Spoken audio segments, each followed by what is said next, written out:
लोक मला खूप वेळा विचारतात की तू पेंटिंग कसं आणि कुठे शिकलीस. आज मी याचं सिक्रेट तुम्हाला सांगणार आहे.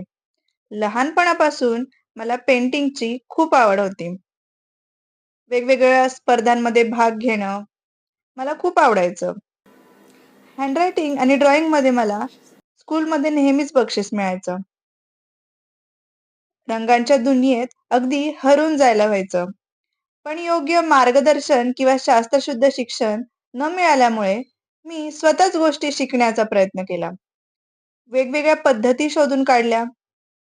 माझ्या वेळी चित्रकला करिअर असं म्हणून कधी फारलं स्वीकारलं जात नव्हतं. पण सुदैवानं माझ्या आईवडिलांनी मला सपोर्ट केला. तुम्हाला जर पेंटिंग शिकायचं असेल ना, तर लक्षात ठेवा, पेंटिंग ही अशी कला आहे